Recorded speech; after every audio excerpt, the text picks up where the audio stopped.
Why is that? Okay. Crack on. Why is that? Right, so you was club captain at all the clubs you played at, which is no mean feat. You know what I mean? That's unbelievable. So yeah, hats off for that. You played Bristol City 120 games, Sheffield United 57 games, and Wimbledon 93 games. As my good man Mr. Webb tells me, he's the stats man. So the best game you played in? The best game I played in. That's a difficult one. I've played in a few. Or maybe biggest game you played in, apart from the England games. Biggest game I played in probably has got to be the Manchester derbies. The one that sticks out is probably the one personally where we were 1-0 down, so we had 10 men at Old Trafford, and I scored a penalty against Peter Schmeichel. I can still remember it now, putting the ball down, and you're thinking, you put the ball down and you look up and you're thinking, like, Peter Schmeichel looks pretty... Man mountain. He looks pretty big in that goal. Was that the one where you had a wording to Cantona's ear? What, that's strange. I can't remember. I just remember watching that. It was always stuck in my head. Well, strangely enough, when I first moved to Manchester, Mark Hughes was my neighbour. Then, obviously not because of me or us at the time. Then Mark Hughes moved out, but he rented his house to Eric Cantona. Oh right. Okay. So and a few times in games, Eric was a good player. And as well as. And I think the way Sir Alex allowed him to play was he didn't get involved in confrontation because he knew. I think Sir Alex knew that he would lose his head. So it was a case.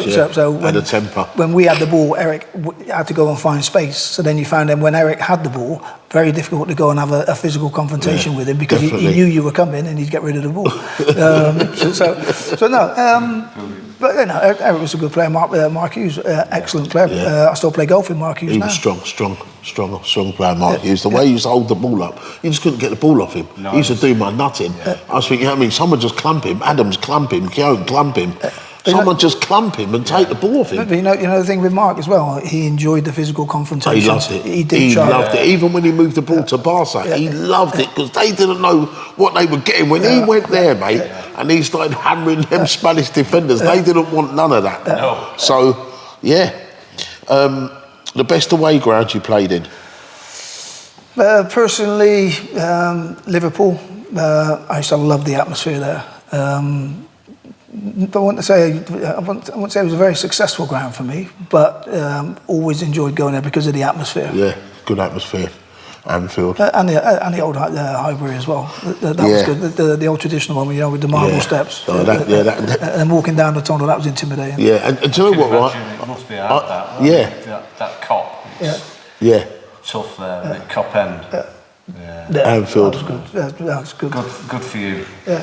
But Highbury, where it was so close as well. Yeah. Like you say, the marble steps going down the tunnel, and the tunnel was tight. Yeah. The tunnel was tight, and you think to yourself, and a lot of fans I've spoke to who go to football say like they miss the days of going to Highbury. Highbury and Goodison, a lot of people talk about. Yeah. I've never really liked Goodison Park, it's too oldie, but the playing surface was always good. Yeah. Good surface.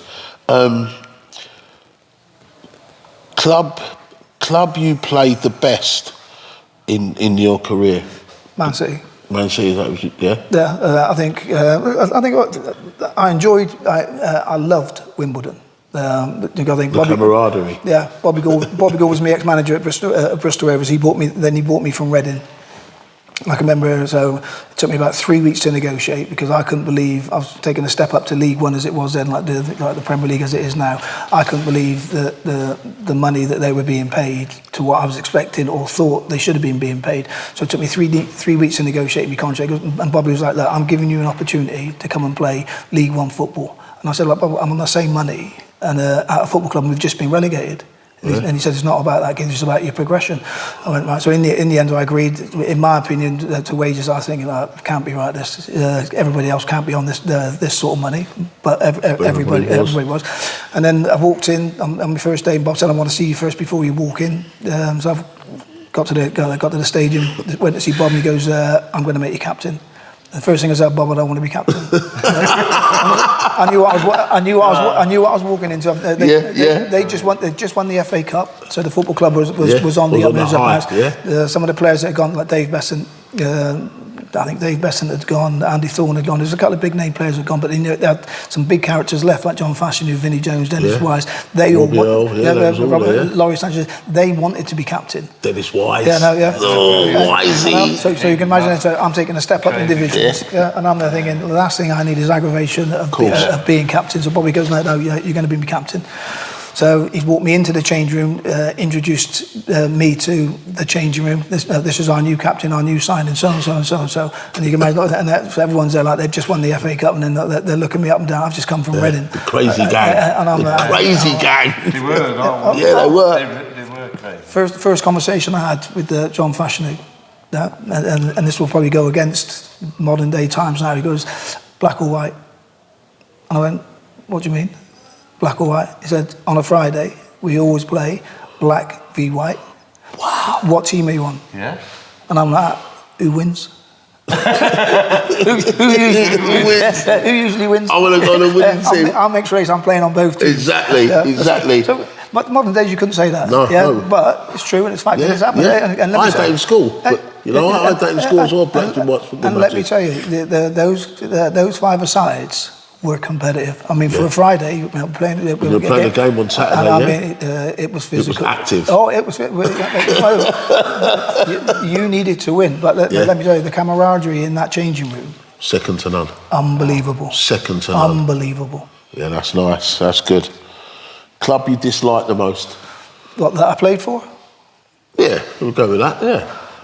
I don't. To be honest, I don't dislike any of my former employees. No, and I'll make you right. Good answer. More so different as a manager.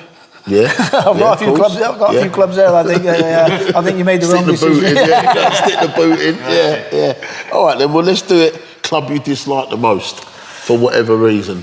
Club I dislike for whatever reason. Yeah. Not that I've played for. Yeah, not that you played for. No. To be honest, I'm very respectful of my profession, and I think every football club has got its own. That's a great answer. No, that's nice. I've had some football clubs where I can remember I played Portsmouth, and I've had 4,000 Portsmouth fans behind the ground saying that basically he's gay, he's bent, and I'm like, where's all that come from? Yeah. I'm playing the game, but it's part of the game. I was a good-looking kid. Exactly. You still are. Still are, mate. Yeah. I like the passion. I like the rivalry. And I've got to say, I've never had. Only once I've had aggravation off of the pitch, and that was remember the Rumbelow Sprint Challenge. Yeah. Right. So we just played Arsenal in the league, and then I had to drive down, and the Man United were playing somebody in the cup. So me and my ex-missus, as it is now, booked into a hotel, and it was full of Man United fans. So you can imagine, I've just turned up, just come from the game. I've still got a City blazer on. I've turned up the game in reception. I've walked in. I thought, oh no, and then so then I'm trying to get checked in as quick as I could. And the next thing, the woman couldn't find me key, couldn't find me. So I'm stood there. Next thing, a couple of lads in the bar see me. And they're like, what are you doing here? Next thing gets a little bit of banter and everything like that, and anything like that. But I was overstepping the marks, so then you give it like steady on. Yeah. Next thing, then one of them said something to me, missus at the time. Then you're like, whack. It's going off. And then I'm trying to get me. Strangely enough, it was me missus that reacted. Like you can't speak to me like that. So I'm trying to drag her in the lift. Some bloke trying to grab me out of the lift. And I'm thinking, this is. He's going to go one way. Then I had a sprint challenge the next day and got beat by a postman. No! Paul Williams of Coventry. John Williams, that was it. John Williams, that was it. He won 10 grand. Yeah. My good pal. Wow. That's crazy. Do you know who the favourite was? Michael Jukes? Yeah. Reading player, He was a favourite. John Williams. I was quicker than Michael Jukes. He's been at my house here, John Williams, as well. Yeah. He came out last, Bush, 10 grand in the pocket, smashed him. I know. And Bobby Gould bought him as well. Yeah. And Graham with you. Can you get out of this? Can you keep your nose out? You just can't help yourself, can you? You always have to get involved, Webby. Oh, I love the stories. Team first, who do you follow? What team do you follow? No, Man City. Man City. I do, like I said earlier, I do work for Man City TV. Good answer. Don't get me started, Mr. Rhodes. Just keep your nose out of this. The infrastructure at the football club is very good. They look after the ex-players. There's an ex-players association and everything like that. And let's say I do the media side of it as well. And you get a good insight to the football club. the manager, Pep. He's very attentive to everybody at the football club, and I think that's vitally important. He's not just, and again, he allows the players to be accessible as well, which I think is a good sign. Yeah, they've been very successful, but he's not ring-fencing. He's a great manager. They're a big club. They're a massive club, and like Mark knows, they haven't always been, and that's why this guy. I'll always talk football with this guy because he's been there when they were in the 3rd division on a Tuesday night in the freezing cold, playing Notts County at Meadow Lane. He was there, and I like that. I like that because I haven't had that privilege, so to speak, because Arsenal have always been in the top division. So I've never. Only time I've travelled is Carling Cup, Carabao Cup, Littlewoods Cup. I've never been to them little grounds. So for him to do with that, so I don't mind talking football with him. It's the others who don't go and want to try and talk to me and rile me, and it don't work. Who's the second team, if you have one? Leeds. Dirty Leeds? Dirty Leeds. I started supporting Leeds United when they got beat by Sunderland in the FA Cup. Ian Porterfield, bang. So part of me upbringing, me mum and dad, or my dad by name, got separated. I had to go and live with me nan. So I was allowed to watch football on a Saturday and a Saturday night. Match of the day, the big match on a Sunday. And that was it. Then straight to bed. And then I started watching. I watched the cup final. And then I just fell in love with how Leeds played that day, even though they got beat. So Leeds are the team that I follow. And you're not far away from there now, are you? No, not now. Living in Sheffield. Back home to roost. So they say. Right, ground you hated to play at? As a player, I've played in all divisions. So I've played everywhere. That's great, it is. And again, I think it's given me excellent grounding. Have you done the 92? Have you played in them? No, because there's a few clubs now. They've changed. They've changed. So it's more like 100 now, So teams that weren't there, Kidderminster Harriers and... But now I've got to say, and again, you see different sides of football clubs when you're a young player, when you're an experienced player, when you're an assistant manager, when you're a manager. But you see the different fabrics of each football club. But I've got to say, I love English football. I love the supporters. I love the passion. Again, referees getting better. Or refereeing is getting apart from VAR. Apart from, well, again, with VAR, what does everybody want? They want the right decision. Yeah, because you don't want to lose or win on the wrong decision. Right. Or no, you don't want to lose on the wrong decision. No. So everyone would say, "Well, I want the right decision." The only thing is now what they've got to do, they've got to get the timing right. Like in Europe. Yeah, you give it 1 minute and then if they can't make a decision in 1 minute, then you go with the on-field decision of the referee. Yeah, because in Europe it's like 12 seconds, 20 seconds, 21 seconds. It's no time. Yeah.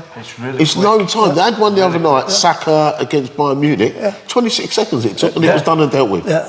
26 seconds, whether it's right or wrong. Anthony Taylor, English referee. Yeah, he got told, mate. He got pre-warned. Exactly. Because he's the worst. Yeah. I can't stand it's it. when it's like 4 or 5 minutes and you're like someone celebrated, and then it's like, well, I can't celebrate. Then you have to wait. The fans have to wait. Everyone's waiting. The TVs, everyone's waiting. Yeah. You know. What ground did you hate to play at? Millwall. Yes. I got sent off at Millwall. Bobby Gore was manager of Bristol. The old Cold Blow Lane. Dino. I got sent off right at the far end, and I had to walk down, and I got absolutely hammered. Yeah, and then you go back behind the goal, and you have to go through the cage. Oh my, that's with Teddy Sheringham, Tony Cascarino, Terry Hurlock. What a monster. And that's the battles on the pitch. Yeah. And then you come off of it and you think... And you're still getting it from the fans. And again, I played there with Wimbledon as well. And that was our local derby. It was my neck of the woods, South London. Crazy. I remember it used to be me and Eric Young. The big Welsh lad. Headband. Cascarino and Sheringham. Good battles, good days. Yeah, proper football. But I've got two friends that watch this and they won't like that. Millwall John and Dino. In the worst ground he played at, you heard it here, mate. Millwall.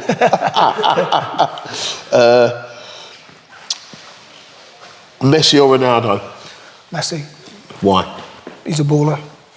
I love the way his ball mastery, the way he goes past people, his understanding of the game, and he's Cristiano Ronaldo, great player as well.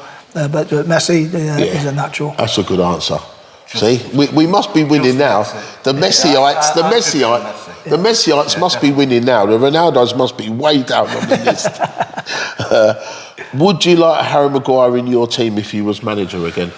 If he played for Harry Maguire, when he played for England, excellent. Left side centre back. Don't put a foot wrong, does he? No, doesn't put a foot wrong. Good understanding of the game. I think he's had a year that he will want to forget.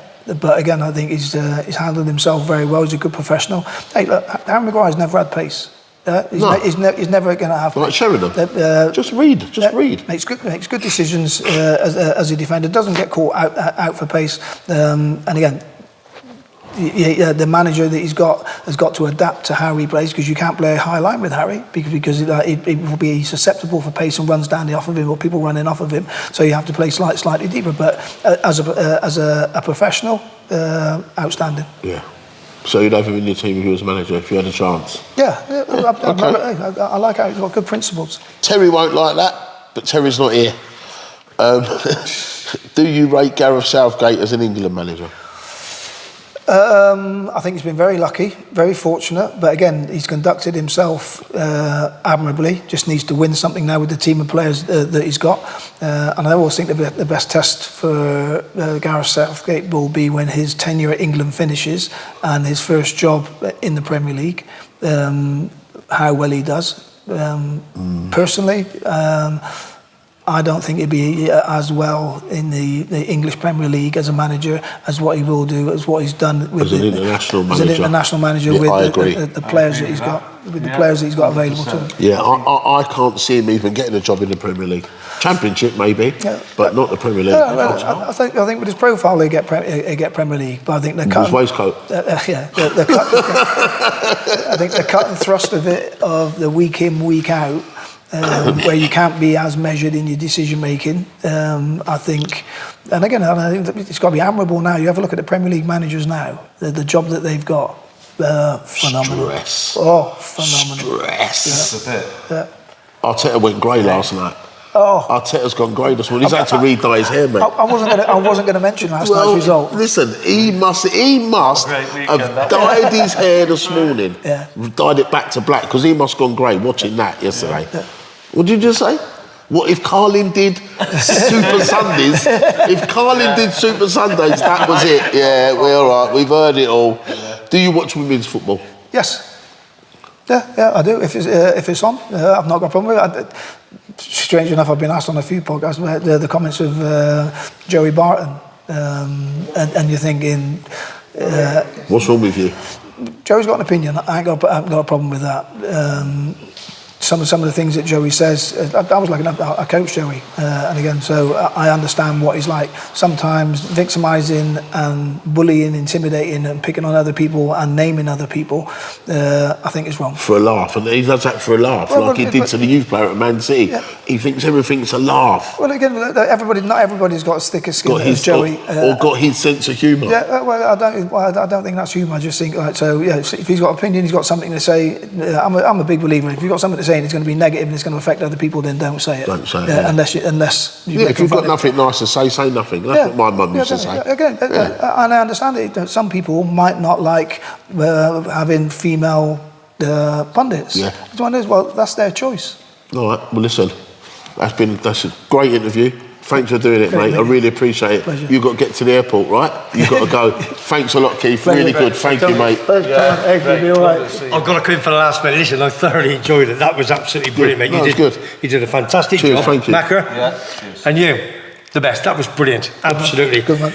Don't forget, if you like what you're seeing and you like what you hear, subscribe to Webby Sports Roundup, and we've got many, many more to come. Great interview from the big man, Keith Curl, Bristol boy, Southwest Country, Gloucester. That's why we stick together, okay? Don't forget, Facebook page, number 99, Foggy. Give him some love. Thanks, Keith. Lovely to meet you. Nice Next time you're back, we'll have a catch up and have a drink.